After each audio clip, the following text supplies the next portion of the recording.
Have you ever looked at like a company that's crushing it, and been like, were they always this good? Or was there like a moment when they went from good to like insanely great?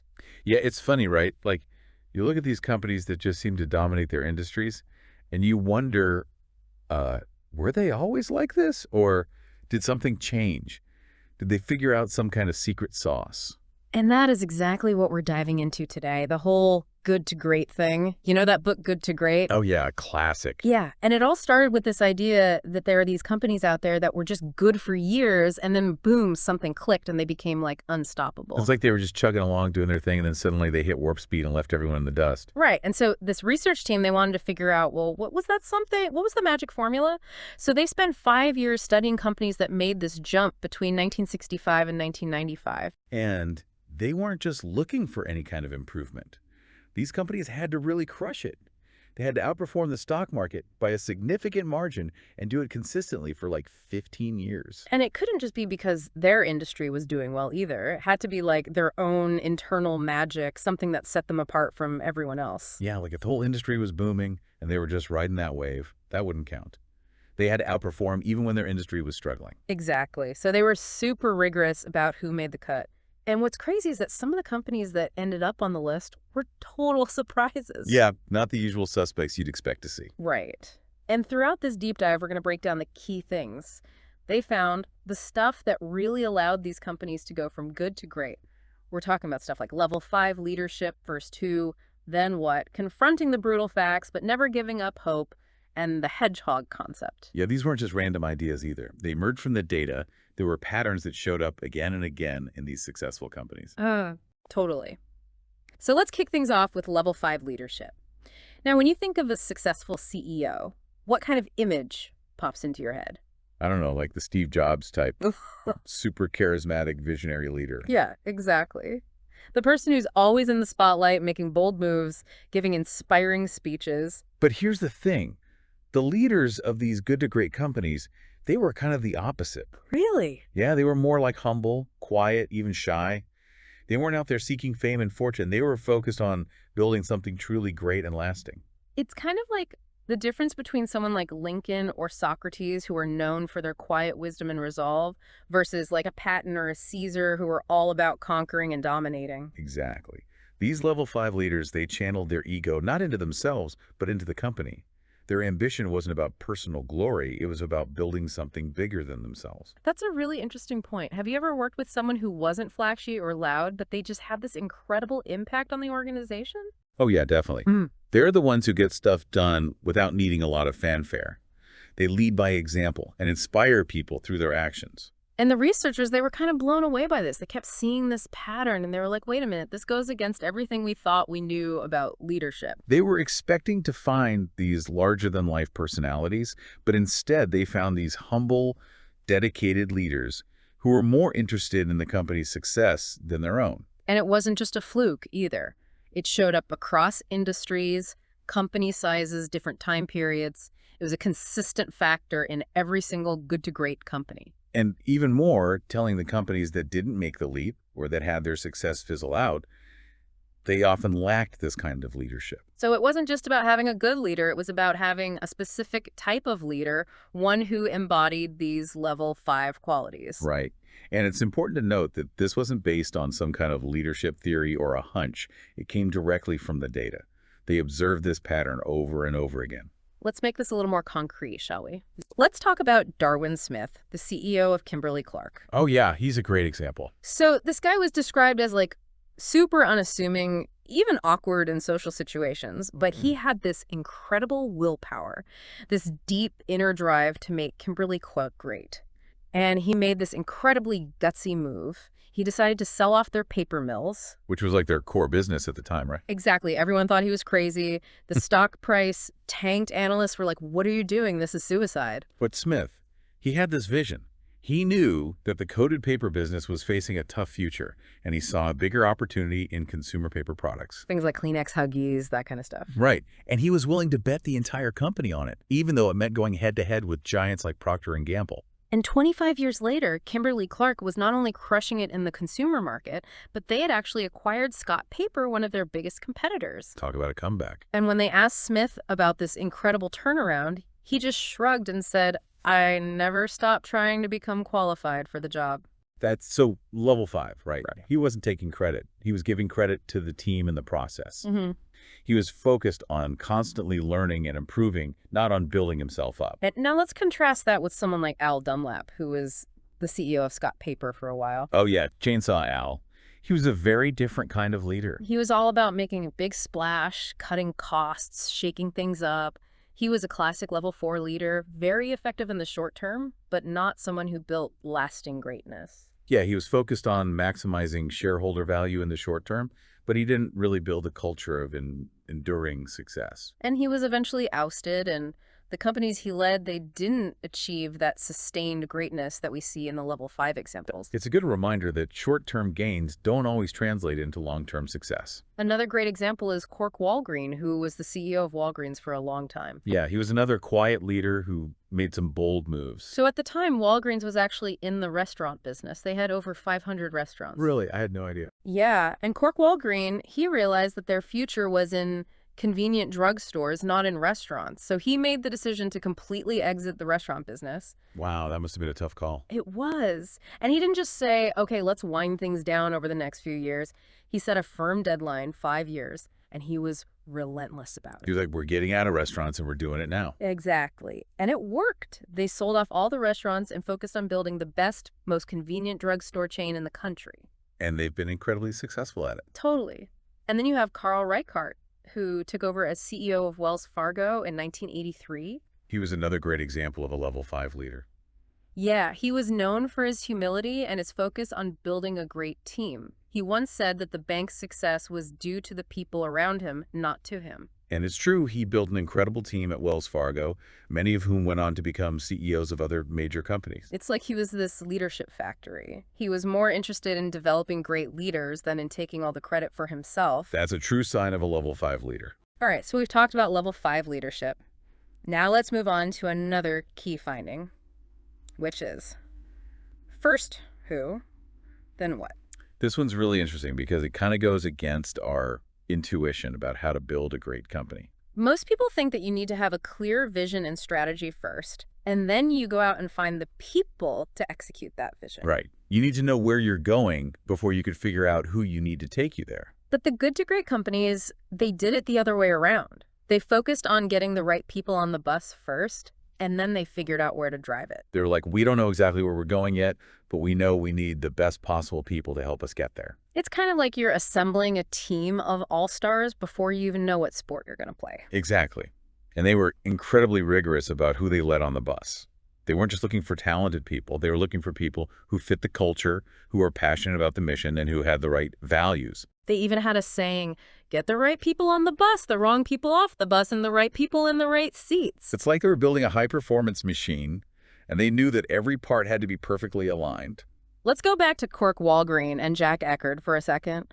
So Eckerd, he was genius at picking store locations. He could just walk into a town and know exactly where the best spot for a new store would be. Who had a real knack for it. But Walgreen, he was a genius at picking people. He had this incredible ability to identify talent and put people in positions where they could thrive. And that ended up making a huge difference in the long run. Eckerd struggled to find a successor, and his company eventually got acquired. Walgreen, on the other hand, built a deep bench of talent, and his company continued to thrive long after he was gone. It's a reminder that building a great company isn't just about having a brilliant leader. It's about building a system that can outlast any individual. The researchers, they called this the genius with 1,000 helpers model versus the first who model. And they found that the genius with 1,000 helpers model was much less likely to lead to sustained greatness. Because it was all built around one person's brilliance, and when that person left or lost their touch, the company often struggled. It's like a house of cards.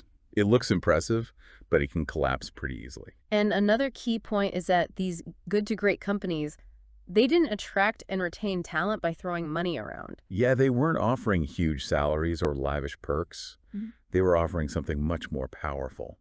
What's that? The opportunity to be part of something truly great, to build a company that would make a real difference in the world.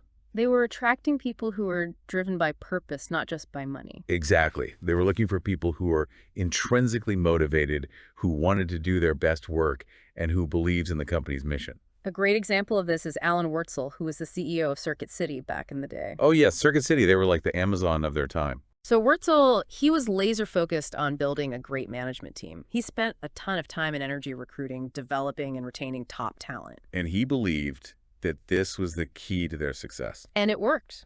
Circuit City became known for its exceptional customer service and its highly engaged workforce. They even invested heavily in training their delivery drivers to be professional and courteous because they knew that that was often the last interaction a customer would have with the company. And they contrasted this with a company called Silo, which had a very similar business model to Circuit City, but they didn't have that same focus on people. And what happened? Silo ended up struggling with execution. They had problems with customer service, and they couldn't keep up with Circuit City's growth. So even though they had the same basic strategy, their different approaches to people made all the difference. Absolutely. And this leads to practical discipline, #2, which is act decisively when you need to make a people change. Meaning, don't wait around hoping that someone will improve. If they're not the right fit, you need to let them go. And this can be tough, right? Especially if you've invested a lot of time and energy in someone. It is. But the longer you wait, the more damage you do both to the individual and to the team. The researchers, they found that the best leaders were very good at making these tough calls. They didn't let sentimentality or fear of confrontation get in the way of doing what was best for the company. And they often said that they regretted not making these changes sooner. Because every day that you keep the wrong person on the bus, you're preventing the right person from getting on. That's a great way to put it. A great example of this is Dick Appert, who was a longtime employee at Kimberly-Clark. What happened to him? So when Darwin Smith decided to sell off the paper mills, Appert was actually the head of the paper division.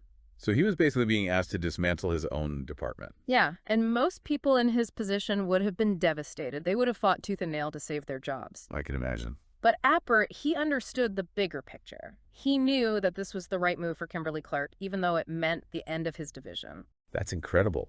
He was putting the company's success ahead of his own. And he actually became a vocal advocate for the decision. He helped to rally his team around the new strategy, and he played a key role in making the transition a success. That's a true sign of a great leader, someone who can see beyond their own self-interest and is willing to make sacrifices for the greater good. All right, so we've covered level 5 leadership, and first who, then what. Now let's talk about confront the brutal facts, yet never lose faith. This one sounds kind of paradoxical, right? How can you confront the brutal facts and still maintain unwavering faith? It's this delicate balance between realism and optimism. It's like being able to see the world as it truly is with all its challenges and imperfections and still believe that you can make a difference. And the good to great companies, they were masters at this. They called it the Stockdale paradox. Named after Admiral Jim Stockdale, who was a prisoner of war in Vietnam for 7 years. And he endured incredible hardship, torture, solitary confinement, the whole 9 yards. And what's amazing is that he never lost hope. He always believed that he would eventually be freed. But he also didn't sugarcoat the situation. He faced the brutal facts of his captivity head on. He didn't tell himself that he would be home by Christmas or that his captors would suddenly have a change of heart. He knew that it would be a long, hard road to freedom, but he never gave up hope. And the other prisoners, they noticed this. They saw that Stockdale was able to maintain his optimism without denying reality. And this gave them hope. It helped them to survive. And Stockdale, he later said that the prisoners who didn't make it were the optimists. The ones who kept telling themselves that it would all be over soon. They couldn't handle the disappointment when their hopes weren't met. So the key takeaway is that you need to be able to hold both of these things in your mind at the same time, the brutal facts and the unwavering faith. You can't let one overwhelm the other. And the good to great companies, they did this in a few key ways. How so? Well, first, they created a culture where people felt safe to speak the truth, even if it was bad news. They didn't shoot the messenger. Exactly. They knew that they couldn't solve problems if they didn't know what the problems were. So they encouraged open and honest communication, even if it was uncomfortable. And they led with questions, not answers. Meaning they didn't pretend to have all the answers. They were constantly asking questions, seeking input from people at all levels of the organization. They wanted to understand the reality on the ground, not just the view from the executive suite. And they encouraged debate and disagreement. They weren't afraid of conflict as long as it was productive and respectful. They knew that the best ideas often emerged from a clash of viewpoints. And when things went wrong, they conducted what they called autopsies without blame. Meaning they didn't try to cover up their mistakes or point fingers. They analyzed what happened, figured out what they could learn from it, and then moved on. It's like they were constantly running experiments, and they weren't afraid to fail as long as they learned something from each failure. And they also built red flag mechanisms into their systems. What are those? Basically, these were systems that would alert them to potential problems early on before they became major crises. Like an early warning system. Exactly. Yeah. So instead of waiting for things to blow up, they were proactively looking for signs of trouble. That's smart. It's much easier to address a problem when it's small than when it's become a full-blown disaster. Totally. And the researchers, they found that these practices were incredibly effective in helping companies to confront the brutal facts and still maintain their faith. It's like they were building this culture of resilience. Yeah. They were able to face challenges head-on, learn from their mistakes, and keep moving forward. And they also made some interesting observations about the role of charisma in leadership. What did they find? Well, they found that charismatic leaders can actually be a hindrance to confronting the brutal facts. How so? Because people are often afraid to disagree with a charismatic leader. They don't want to rock the boat or challenge the status quo. So they end up sugarcoating things or hiding bad news? Exactly. And this can create a dangerous situation where the leader is living in a bubble surrounded by yes men. And they make decisions based on incomplete or inaccurate information. So the researchers, they concluded that true leadership isn't about charisma. It's about creating a culture where people feel safe to speak the truth. It's about being humble enough to admit that you don't have all the answers and being willing to listen to people who might have different perspectives. All right, so we've talked about level 5 leadership, first who, then what, and confront the brutal facts. Now let's move on to the hedgehog concept. This one's a little bit different. It's not about leadership or people or facing reality. It's about strategy. And it's based on this analogy of the hedgehog. Which is kind of a weird animal, right? Yeah, they're these little spiky creatures that basically have one defense mechanism. They roll up into a ball. Exactly. And it's very effective. It protects them from most predators. It's simple, but it works. And that's the idea behind the hedgehog concept. It's about finding that one thing that you can be the best in the world at, and then focusing all of your energy on it. It's about simplifying your strategy and eliminating distractions. And the researchers, they found that the good to great companies, they all had a clear hedgehog concept. They knew what they were good at, they knew what they were passionate about, and they knew how to make money doing it. And they used this concept to guide all of their decisions. From product development to hiring to acquisitions, everything they did was aligned with their hedgehog concept. It's like they had this laser focus. Mm. They weren't trying to be all things to all people. They were just trying to be the best at one thing. And they identified 3 circles that you need to consider when developing your hedgehog concept. What are those? First, what can you be the best in the world at? Meaning, what are you truly great at? What do you have a unique advantage in? Second, what drives your economic engine? Meaning, what's the key economic indicator that drives your business? Is it profit per customer visit? Is it lifetime value of a customer? Is it something else? And third, what are you deeply passionate about? Meaning, what gets you out of bed in the morning? What do you truly care about? And the hedgehog concept lies at the intersection of these 3 circles. So you need to find something that you can be the best at, that makes you money, and that you're passionate about. And that's not always easy, right? No, it takes a lot of soul-searching and honest self-assessment. But the good to great companies, they were willing to do the work. They were willing to confront the brutal facts about their own capabilities, and they were willing to make tough choices about what to focus on and what to let go of. And that clarity of focus, that's what allowed them to achieve such incredible results. Let's talk about Walgreens again.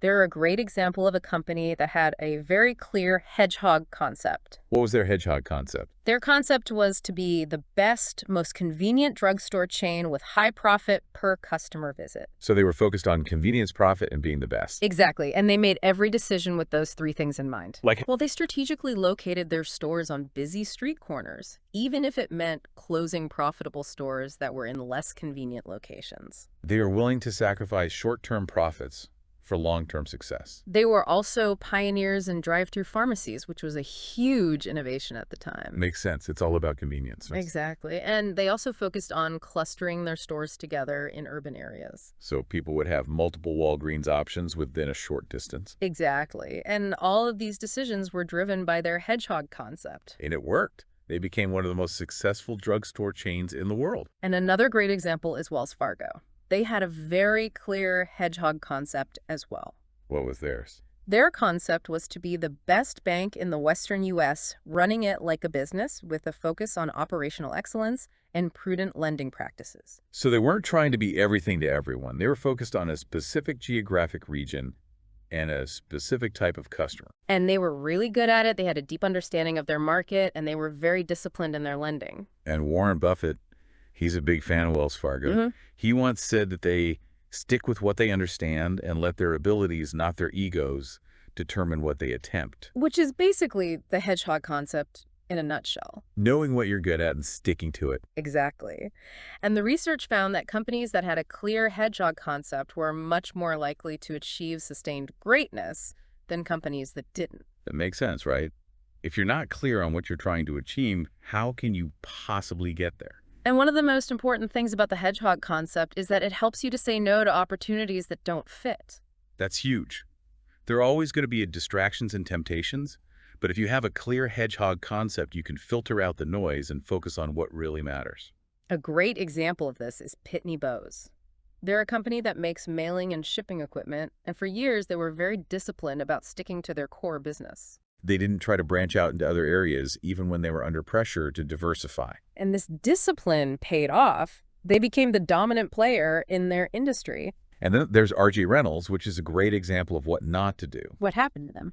So after the Surgeon General's report came out linking smoking to cancer, they decided to diversify away from tobacco. Which seems like a logical move, right? It does on the surface, but they ended up making a bunch of acquisitions in industries that they didn't understand and that didn't align with their core competency. And they ended up losing a ton of money. It's a classic example of a company trying to be all things to all people and failing miserably. So the takeaway here is that it's much better to be a hedgehog than a fox. Meaning it's better to be really good at one thing than to be mediocre at a lot of things. And if you're struggling to find your hedgehog concept, the researchers, they offer a bit of reassurance.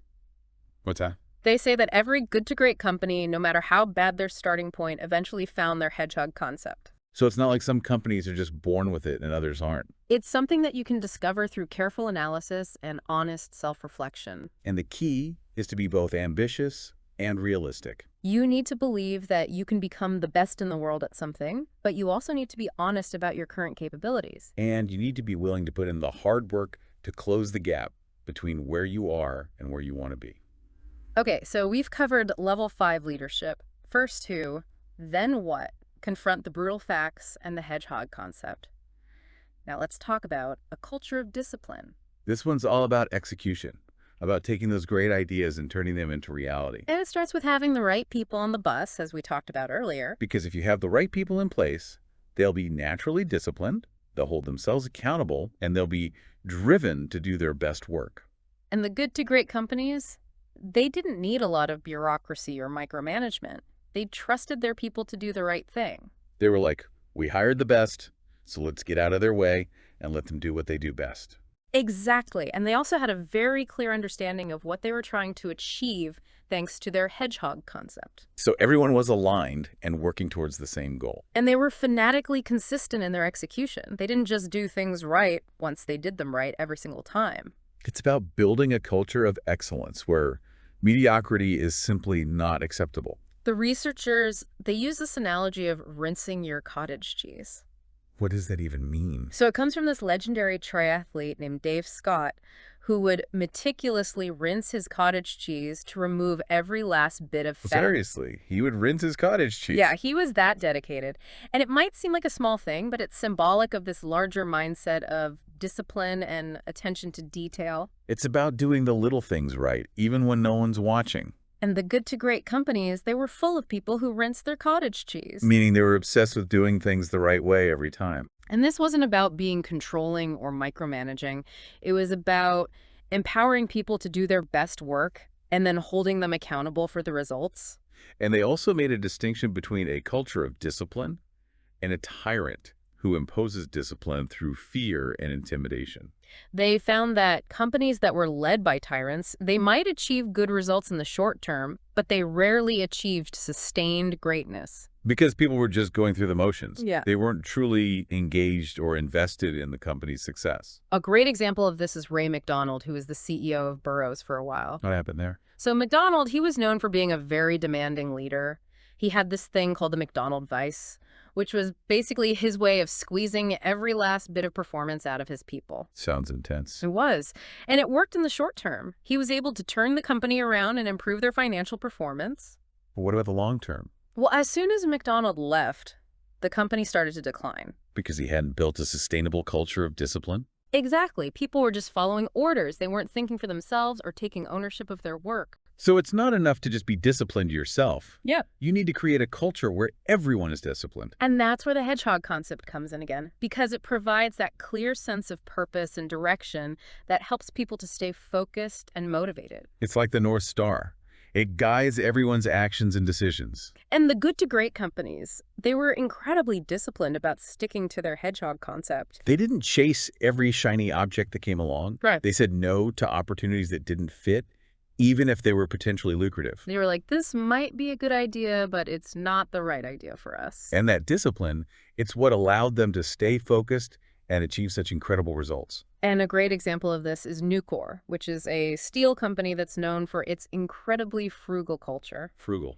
They don't waste money on anything. Yeah. They have simple offices. They don't have executive perks. They fly coach. Really? Even the CEO? They're all about doing more with less. And this frugality, it's not just about saving money. It's about a deeper mindset of discipline and efficiency. Exactly. And it extends to every aspect of their business, from their operations to their investments to their customer service. And they contrasted this with Bethlehem Steel, which is a much larger and more established steel company. But Bethlehem Steel, they were known for their extravagance. They had a lavish headquarters with a golf course. They had executive dining rooms. They flew private jets. Sounds like a different world. It was. And this lack of discipline, it eventually caught up with them. What happened? They went bankrupt. Wow. So even in a tough industry, like steel discipline can make all the difference. Absolutely. And another great example of discipline in action is Carl Reichart, who was the CEO of Wells Fargo. What did he do? So when Reichart took over, Wells Fargo was in a bit of a tough spot. They had made some bad loans, and they were facing a lot of competition. So what did he do? He implemented a series of cost-cutting measures that were pretty drastic. Like what? He froze executive salaries, he closed the executive dining room, he even banned live plants in the offices. Seriously. No plants. No plants. He said they were a waste of money. That's hardcore. And it sent a very clear message to the organization that everyone was going to have to make sacrifices. And it worked. They were able to turn the company around and become one of the most successful banks in the world. Totally. And it all started with that discipline at the top. It's a reminder that leaders need to set the tone for the entire organization. Okay, so we've talked about level 5 leadership. First, who, then what confront the brutal facts, the hedgehog concept, and a culture of discipline. Now let's talk about technology accelerators. This one's all about how good to great companies use technology to their advantage. And it might surprise you to learn that they weren't necessarily early adopters. Really? I thought they would be on the cutting edge of everything. Well, it turns out that they were more strategic about their use of technology. Meaning they didn't just jump on every new trend that came along. Right. Exactly. They waited until a technology was proven, and they could see how it would fit into their hedgehog concept. So they weren't afraid to be a little bit behind the curve. And they saw technology as a way to accelerate their momentum, not as a way to create momentum. So they weren't using technology to reinvent themselves. They were using it to enhance what they were already good at. A great example of this is Walgreens. They were relatively late to the internet game. But when they finally did embrace e-commerce, they did it in a way that was very aligned with their hedgehog concept. They focused on using technology to make their stores more convenient for their customers. Like how? Well, they introduced online prescription refills. They offered in-store pickup for online orders. They even started delivering prescriptions to people's homes. So they were using technology to make it easier for people to do business with them. Exactly. And it worked. They were able to maintain their leadership position even as the retail landscape was changing dramatically. And they contrasted this with some of the dot-com companies that were all about disruption and innovation. But many of those companies, they failed because they didn't have a solid foundation to build on. They were trying to create something from nothing, and they didn't have the discipline or the experience to execute. And the good to great companies, they had that discipline and experience, and they used it to their advantage in the digital age. It's a reminder that technology is a powerful tool, but it's not a magic bullet. You still need to have the right fundamentals in place. The right leadership, the right people, the right strategy, the right culture. Okay, so we've covered a lot of ground today. We've talked about level 5 leadership, first who, then what, confront the brutal facts, the hedgehog concept, a culture of discipline and technology accelerators. And all of these concepts, they're interconnected. They work together to create a powerful framework for building a great company. And the researchers, they called this the flywheel? The flywheel. Yeah, it's this idea that building a great company is like pushing a giant flywheel. It takes a lot of effort to get it moving at first. But once you get it going, it starts to build momentum and it becomes easier and easier to keep it spinning. And the good to great companies, they understood this. They were patient and persistent. They didn't expect to achieve greatness overnight. They were willing to put in the hard work and they were committed to the long game. And they contrasted this with the doom loop, which is what happens when companies try to skip steps or take shortcuts. They might achieve some short-term success, but they eventually flame out because they haven't built a solid foundation. It's like they're constantly starting and stopping. They never build any real momentum. A great example of the doom loop is R.J. Reynolds. They tried to diversify away from tobacco by acquiring Sealand, which was a shipping company. That seems like a pretty random acquisition. It was, and it ended up being a disaster. They didn't understand the shipping business, and they ended up losing a ton of money. And then they tried to fix the problem by taking on a lot of debt. Have you ever looked at like a company that's crushing it, and been like, were they always this good? Or was there like a moment when they went from good to like insanely great? Yeah, it's funny, right? Like, you look at these companies that just seem to dominate their industries, and you wonder, were they always like this? Or did something change? Did they figure out some kind of secret sauce? And that is exactly what we're diving into today, the whole good to great thing. You know that book, Good to Great? Oh, yeah, classic. Yeah, and it all started with this idea that there are these companies out there that were just good for years, and then boom, something clicked and they became like unstoppable. It's like they were just chugging along doing their thing, and then suddenly they hit warp speed and left everyone in the dust. Right, and so this research team, they wanted to figure out, well, what was that something? What was the magic formula? So they spent 5 years studying companies that made this jump between 1965 and 1995. And they weren't just looking for any kind of improvement. These companies had to really crush it. They had to outperform the stock market by a significant margin and do it consistently for like 15 years. And it couldn't just be because their industry was doing well either. It had to be like their own internal magic, something that set them apart from everyone else. Yeah, like if the whole industry was booming and they were just riding that